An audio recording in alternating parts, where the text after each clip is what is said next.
ध्वनि के साथ स्वागत कीजिए।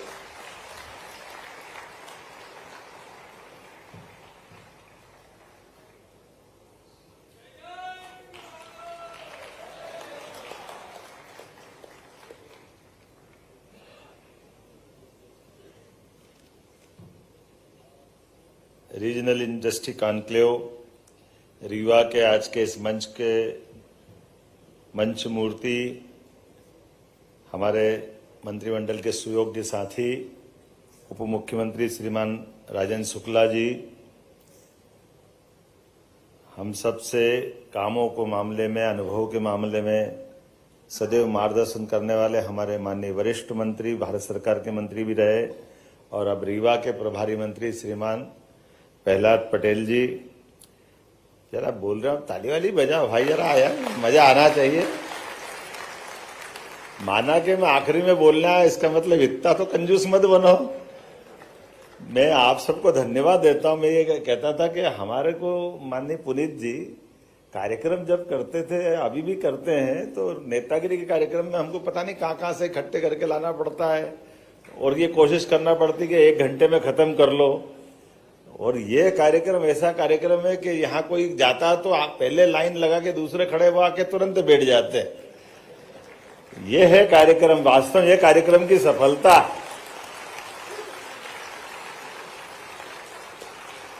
लगे राजेंद्र जी कहाँ बोरी वोरी के उद्घाटन करे, बोरी में नोट भरने वाला आएंगे यहाँ, तो चिंता मत करो, ये शुभकामना देते हैं अपने यहाँ। हमारी अपनी क्षमता योग्यता परमात्मा ने ये शरीर दिया है, इस शरीर के माध्यम से औद्योगिक दृष्टि से काम करने वालों के लिए मैं आप सबको दूसरे कारण से बधाई देता हूं। अपने परिवार के लिए पाल पोस करके 2 रोटी का जुगाड़ करना, ये स्वाभाविक रूप से गृहस्थ धर्म का अपना कर्तव्य है। लेकिन मेरे अपने काम से कई लोगों का पेट भरे, ये वाकई परमात्मा ने यश दिया है, ये यश आपके साथ जुड़ा है। ये मैं आपको शुभकामना देता हूं, बधाई देता हूं। लोगों के जीवन में 2 रोटी की व्यवस्था कर देना, उनके अपने जीवन में उनके कष्ट में खड़े रहना, ये हमारी और आज के दौर में तो यशस्वी प्रधानमंत्री के लिए जोरदार अभिनंदन करो श्रीमान नरेंद्र मोदी जी के लिए। एक व्यक्ति कितने मोर्चे पे काम करता है, कितने प्रकार से काम करते हैं, मैं उनका वंदन करता हूं, अभिनंदन करता हूं। ये हमारी डबल इंजन सरकार का परिणाम है। ये जो जितनी हम सब बातें कर पा रहे हैं, ये उनकी अम्ब्रेला के माध्यम से विभिन्न प्रकार के कामों को प्रोत्साहन देने के परिणाम है। मैं अभी विस्तार से बात करूंगा। हमारे एमएसएमई मंत्री, हमने अपने मंत्रिमंडल के साथियों के मंत्रिमंडल का विभाग का बंटवारा भी ऐसा किया। जैसे लेबर के मामले में पूरी जानते, ग्रामीण परिवेश की दृष्टि से और विकास के मामले में गांवों के अंदर की कठिनाई के बारे में हमारे ग्रामीण विकास मंत्री सारी बात जानते हैं, इसलिए उनको मंत्री बनाया। हमारी राजेंद्र शुक्ला जी विभागों के संचालन अच्छे से करते हैं, इसलिए 2 मंत्रालय को एक करके हेल्थ डिपार्टमेंट उनके साथ दिया है। हमारे चेतन कश्यप जी खुद बहुत बड़ी इंडस्ट्री के मालिक हैं, इनको कहा और कितनी अच्छी से उन्होंने बात कही कि बड़ी इंडस्ट्री में बड़ा अमाउंट लगता है लेकिन रोजगार कम लोगों को मिलता है। उन्होंने कहा कि मेरा अनुभव है, इसलिए वो एमएसएमई मतलब छोटी इंडस्ट्री के मंत्री बने, क्योंकि अनुभव है लेकिन इसका लाभ पूरा मिल रहा है। अपनी विधानसभा में लगातार इस प्रकार के कामों को प्रोत्साहन देते हैं। मेरे साथ मंत्री श्रीमती प्रतिमा बागरी जी, जोरदार अभिनंदन करो आपकी अपनी बेटी का। एक और मंत्री राधा सिंह जी, उनका भी अभिनंदन है। इस अवसर पर हमारे वरिष्ठ नेता क्षेत्र के सांसद गणेश सिंह जी, आपका अभिनंदन है। ताली वाली में कंजूसी मत करो। राजेश मिश्रा जी आपके साथ है। हमारी इस मीटिंग में हमारे सीएस अनुराग जैन जी, जिनको बहुत अच्छा अनुभव है, वो भी यहाँ मौजूद है। हमारे सारे वरिष्ठ अधिकारी मौजूद हैं। हमारे बीच में से आचार्य बालकृष्ण अभी गए, लेकिन उनने अपने स्वदेशी का जो आंदोलन चलाया है, हमारे 2 भाइयों की जोड़ी अलग अलग प्रकार से प्रसिद्ध है, लेकिन रामकृष्ण पतंजलि आश्रम के माध्यम से बालकृष्ण जी और जनार्दन मिश्रा जी के लिए जोरदार। कहाँ जनार्दन जी? वो, अरे वाह, मैं भूल गया मिश्रा जी, आपका मालूम पड़ा आप कब खड़े हो जाते हैं, वहां शुरू कर देते हैं अभी। हमारे भाई ये जोरदार फक्कड़ मुरादाबादी, बहुत अच्छा, आपका भी अभिनंदन है। बहुत अच्छे जनता से जुड़े हुए, जनता के मामलों को लेके चलने वाले यहाँ हमारे सभी माननीय विधायकगण, एक बार जोरदार ताली कर बजाओ। पूरे विंध्य के सभी माननीय जनप्रतिनिधिगण यहाँ से लेके वहां तक सारे बैठे हैं। मैं आप सबके लिए भी स्वागत करता हूँ, अभिनंदन करता हूँ। यहाँ हमारे बीच में डालमिया ग्रुप के सीएमडी श्री पुनीत डालमिया जी, आपका वंदन करता हूँ, अभिनंदन करता हूँ। बहुत अच्छे से आपने बात की। श्री भीम सिंह जी कचोट जी, HK त्रिपाठी जी, जो रिलायंस बायो से है, अडानी ग्रुप के, रिलायंस भी है, अडानी भी है, पतंजलि भी है, डालमिया भी है, सिद्धार्थ इन्फोट्रेक भी है, डायरेक्टर NCL भी है, CMD रामा ग्रुप भी, कौन छोड़ा अपन ने मंच पर भी और नीचे भी, सभी प्रकार के कामों के लिए। अल्ट्राटेक सीमेंट के भी है और औद्योगिक क्षेत्र के हमारे रीवा के प्रेसिडेंट खन्ना जी, राजीव खन्ना जी भी है ना यहाँ मौजूद। एक बार अपने आप के लिए जोरदार अभिनंदन करिए, सबके लिए। विंध्य की धरती और ये हमारा ऐसा इलाका जहां अभी कई सारे मित्रों ने कहा, ये बात सही है कि बदलते दौर में हमको, मैं एक छोटा सा घटनाक्रम सुनाता हूं। एक व्यक्ति के घर में पहले बहुत संपन्नता जैसे हुई होगी, धीरे धीरे काल के प्रवाह में, व्यवस्थाओं के परिवर्तन में परमात्मा की कोई दृष्टि बदल गई। दृष्टि बदलने में घर में धीरे धीरे विपन्नता आ गई, गरीबी आई, और गरीबी का हाल ये रहा कि धीरे धीरे धीरे परिवार में खाने के भी लाले पड़ गए। लेकिन अब चूंकि बाहर की दुनिया ऐसी थी कि उसमें उस परिवार का बड़ा वजन था, अंदर घर वालों की हालत ऐसी थी कि अपने कष्ट किसको बताए।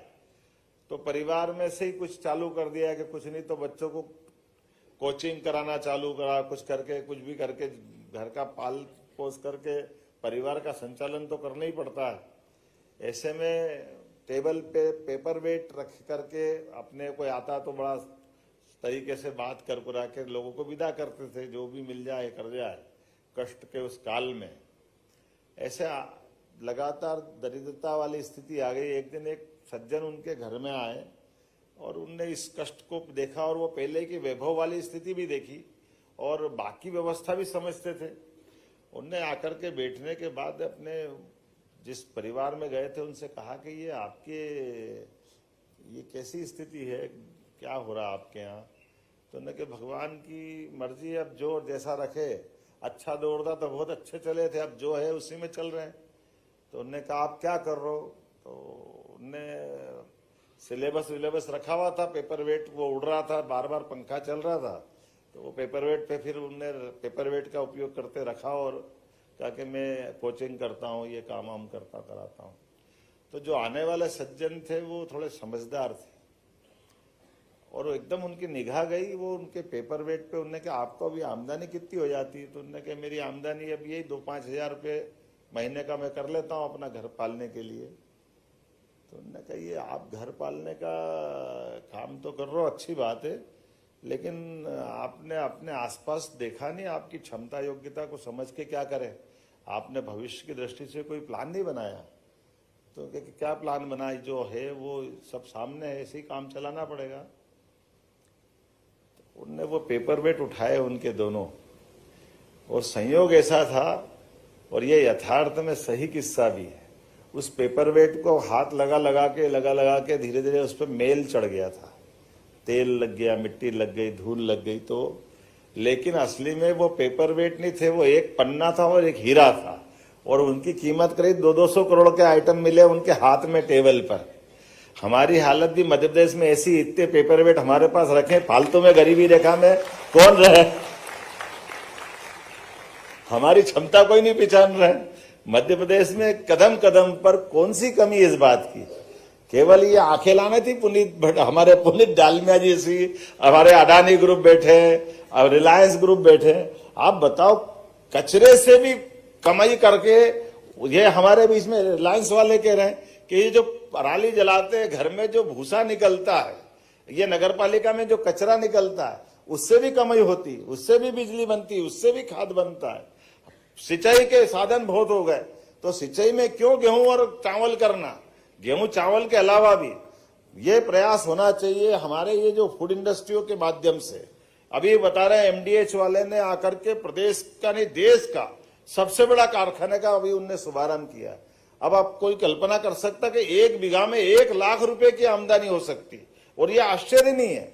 हमारे यहाँ ये फूड इंडस्ट्रियों के माध्यम से मालवा के तो कई किसान लहसुन आलू प्याज करते हुए अपने घर में इस प्रकार की आमदनी करते हैं।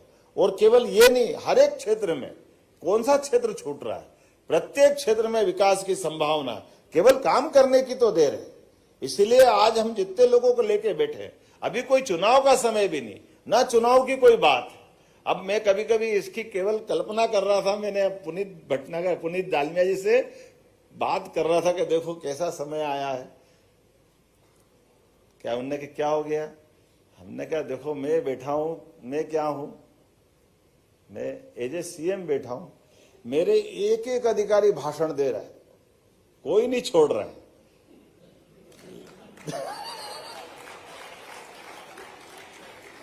सीएस से लेके पीएस तक, और क्या दिल भर भर के बोल रहा, मेरे को भी मजा आ रहा ये अपने आप में। उसके बाद मेरे सारे मंत्री बोल रहे हैं, और मंत्री बोले तो बोले, पहले मंत्री के पहले उद्योगपति भी बोल रहे। कोई यहां से बोल रहा, जिसको जगह मिल रही वहां से बोल रहा है, कोई हाल में से बोल रहा, तो कोई वर्चुअल रूप से जहां से मर्जी आके जोड़ के बोल रहा है। लेकिन बोलने और करने के क्रम में मैंने उनको बताया कि ये क्या हो रहा आप देखो। तो उन्होंने कहा क्या हो रहा?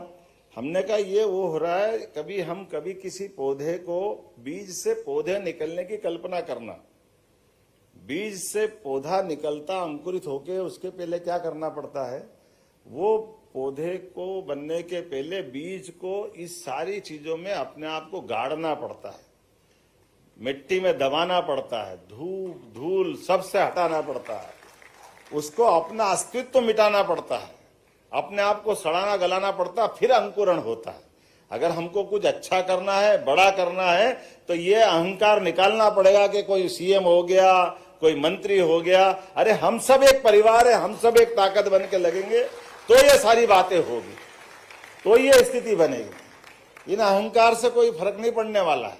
ये बोले वो बोले, ये बोल दिया वो बोल दिया, अच्छा हो गया बुरा हो गया।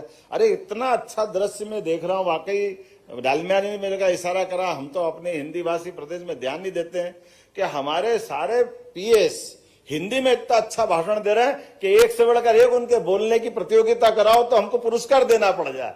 ये इतना अच्छा लग रहा है, उनका जोश बता रहा है।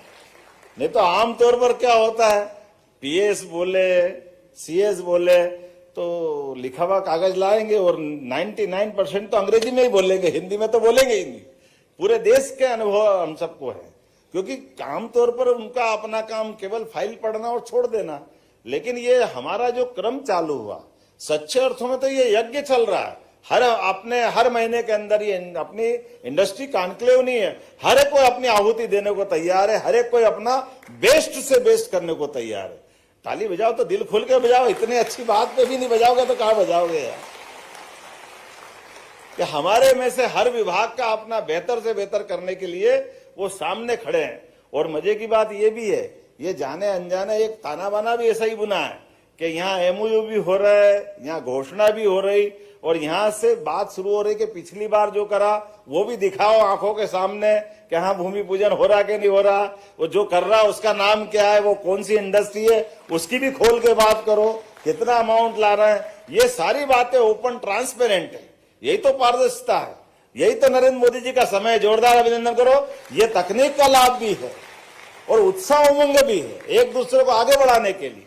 ये लगातार वातावरण बन रहा है कि हमारे अपने प्रदेश के लोग भी आगे बढ़े, प्रदेश के अलावा जो ऑलरेडी उद्योग का काम कर रहे हैं वो अपना काम भी अच्छे से करे। और जब ये वातावरण बनता है, जिला प्रशासन का भी ध्यान जाता है, जिला कलेक्टर भी ध्यान देते कि हमारी सरकार का मूड क्या है। आमतौर पर जितना प्रशासन होता है वो धारा के साथ बहता है, धारा किधर जा रही, और लगातार इस प्रकार की व्यवस्थाओं में एक बार नहीं दो बार नहीं पूरे साल ध्यान जाता है, तो अपने आप ही चमत्कार होता है। और ये चमत्कार नहीं है, सच्चे अर्थों में हमारी क्षमता योग्यता के साथ हम ये सारे काम करते जाएंगे तो आज वाकई बदलाव का दौर आएगा। अब मेरा अपना भाषण तो पूरा हो गया, कुछ घोषणा करना बाकी है। लंबा कुछ नहीं बोलूंगा, जहां मुझे लगा कि अपने में से सारी बातें आ गई, लेकिन अभी जो बाकी है, मुझे ध्यान में आ रहा है कि यहाँ मैं जब एयरपोर्ट का शुभारंभ करने आया था, जोरदार अभिनंदन करो, तब हमने कहा था कि हमारे कंटेनर की दृष्टि से यहाँ कंटेनर डिपो बनाएंगे, लेकिन आपका आनंद, ये पूरा उत्साह देखकर लगा एक नहीं दो बनाना चाहिए, ये ध्यान में आया है। तो एक तो सिंगरौली में और एक कटनी में आईएसडी का हमारा निर्माण करना रहेगा, और हमने निर्णय लिया है कि रीवा संभाग में उद्योगों को बढ़ावा देने के लिए और यहाँ से एक्सपोर्ट सुविधा के उद्देश्य के लिए एक नहीं दो जगह इनलैंड कंटेनर डिपो आईएसडी का निर्माण किया जाएगा। और यही नहीं, आईसीडी के मल्टी मॉडल लॉजिस्टिक पार्क का भी यहाँ निर्माण किया जाएगा। रीवा संभाग के सिंगरौली, कहां सिंगरौली वाले विधायक, जरा ताली वाली बजाओ, आपके लिए भी घोषणा कर रहा हूं। सिंगरौली सीधी वाला भी मत चुप रहना, तुम्हारे लिए भी दे रहा हूं, सीधी वाले के लिए भी। कोई बात नहीं, सीधी वाले सांसद जी भी हो, आप ही हो यार, जरा ताली वाली बजवा दो, सबके लिए। मऊगंज, कहां है प्रदीप पटेल, देखना दादा, जोरदार ताली बजा प्रदीप पटेल जी के लिए भी। मेहर का हमारे गणेश सिंह जी, आपका भी क्षेत्र है ना, जोरदार तालियां मेहर के विधायक जी और सांसद जी के लिए भी। एमएसएमई विभाग में के औद्योगिक क्षेत्र में नहीं, हम यह सभी दूर एमएसएमई का नया इंडस्ट्रियल एरिया डेवलप करेंगे, यह आपके लिए सौगात मिल रही है, जोरदार अभिनंदन करो अपने पूरे क्षेत्र के लिए। और जिला रीवा और सतना में स्थापित औद्योगिक क्षेत्र के अलावा नवीन इंडस्ट्रियल एरिया भी हम डेवलप करेंगे। और खास बात कि औद्योगिक क्षेत्र उद्योग द्वीप बेडन में जल आपूर्ति के लिए 84 लाख की नई योजना का भी क्रियान्वयन किया जाएगा, ये मैं यहाँ अनाउंस कर रहा हूँ। बहुत सारे प्रकार के वैसे तो अभी यहाँ हमने टूरिज्म का, इंडस्ट्री का, माइनिंग का, एमएसएमई का, हेवी इंडस्ट्री का, बहुत सारे अलग अलग चीज कर दी, लेकिन इसके बावजूद भी बहुत विभाग रह गए। जैसे हमारा अपना सरकार का निर्णय है कि हम टूरिज्म में हेल्थ टूरिज्म भी डेवलप करेंगे, ये अपने आप में नवीन प्रयोग रहेगा। हमारे यहाँ के चिकित्सक, हमारे यहाँ के हॉस्पिटल, हमारा ये सब सेक्टर में समान रूप से विकास की संभावना है। तो आज अपने यहाँ इलाज कराने के लिए बाहर के लिए क्यों नहीं आना चाहिए, और जब बाहर के लोग आएंगे यहाँ रोजगार भी मिलेगा, कैसे भी करके अपने यहाँ लगातार रोजगार मिलना चाहिए। एजुकेशन का भी इसी प्रकार से बहुत बड़ा सेक्टर है। हमारे यहाँ अपनी भारत की नहीं, विश्व के अच्छे विश्वविद्यालय में से एक स्थापित हो, लगातार प्रयास कर रहे हैं, एक एक करके बहुत सारे सेक्टर में काम कर रहे हैं। इसी प्रकार से संजय धुबरी नेशनल पार्क के आसपास अंतर्राष्ट्रीय स्तर की पर्यटन की व्यवस्था भी विकसित की जाएगी। अपने यहाँ पे संजय धुबरी किधर आता है, ये संजय धुबरी आप किधर आता, तो ताली वाली में कंजूसी क्यों हो रही भाई, बहुत जोरदार अभिनंदन आप। इसी प्रकार से विंध्य के निजी निवेश में बेहतर होटल, रिसोर्ट्स, पर्यटन परियोजनाओं के लिए पर्यटन निवेश में और अलग से भी प्रावधान करेंगे। और आपकी जानकारी के लिए, ये जो हमारी कई सारी तो पॉलिसियां बनी हुई है, इन पॉलिसियों के माध्यम से हमारे निवेशक, हमारे अधिकारियों के माध्यम से लाभ उठा सकते हैं। लेकिन इसके अलावा भी इसमें हमारा आना, मतलब मैं एज अपने अहंकार से नहीं बोल रहा हूं, मैं सरलता से बोल रहा हूं कि जब बड़ा इंडस्ट्री का कोई बड़ा प्रोजेक्ट आता है तो आमतौर पे निवेशकों की वो जो पॉलिसियों से बात करने में वो छोटा पड़ जाता है। इसलिए उसके आधार पर कोई अलग से कोई लाभ की बात करते, तो उसके दृष्टि से भी अगर आप कोई बड़ा इंडस्ट्री का बड़ा प्लान भी लाएंगे तो सरकार बनी बनाई पॉलिसियों की सीमा तोड़कर भी हमारी कैबिनेट के माध्यम से उसको भी लाभ देने के लिए तैयार है। इसमें भी कोई कंजूसी नहीं। इसके पीछे भाव ये है कि हाँ, हमारे यहाँ हम औद्योगिक निवेश को बढ़ाना चाहते हैं, हमारे प्रदेश की जीवन स्तर को आगे बढ़ाने के लिए, हमारा अपने राज्य जीएसटी का जो कर संग्रहण है उसको आगे बढ़ाने के लिए, और प्रदेश को देश की बेहतरी के साथ, देश की जब तीसरे नंबर की अर्थव्यवस्था का संकल्प है, तो मध्य प्रदेश यशस्वी प्रधानमंत्री की उस भावना को समझते हुए लगातार अपनी वित्तीय व्यवस्था में मजबूत से मजबूत बनने के लिए लगातार इस प्रकार के आयोजन करता रहेगा। मेरी अपनी ओर से अभी तो बोलने के लिए इतना सारा है, मेरे समझ में नहीं आ रहा क्या छोड़ू क्या जोड़ू। आप बताइए, इंडस्ट्री के साथ साथ जीवन के आपके लिए भी सूर्य किरण, कुसुम, ये जो अपने यहाँ से एनर्जी सेक्टर के हमारे एसीएस ने बोला है और उनने जो बात कही है कि आप अपने घर की छत पे भी अगर आप लगाओगे तो भी आपका स्वागत है। आप अपनी कोई फैक्ट्री की बिजली खुद भी लगाना चाहते हो तो आप अपनी बिजली भी आप उत्पन्न कर सकते हो, हमारे से खरीदो कोई जरूरी नहीं है। और अपने घरों के अंदर भी खेती करने वाला सोलर पंप लगाए, अपनी खुद की खेती के लिए बिजली लगा ले, उसमें भी कोई आपत्ति नहीं। कौन सा सेक्टर छोड़ रहे हैं? और अभी तो रोजगार आधारित उद्योग की बात तो आई नहीं है। रेडीमेड गारमेंट से लगा करके कई ऐसे रोजगार परक उद्योग है जिन रोजगार परक उद्योगों के अंदर लेबर, जैसे 4000 लेबर के आधार पर प्रतिभा सिंटेक्स उज्जैन में इंडस्ट्री चला रहा है, या गोकुलदास, हमारा गोकुलदास वाले भी आए हैं, यहाँ पे आए ना गोकुलदास के कोई।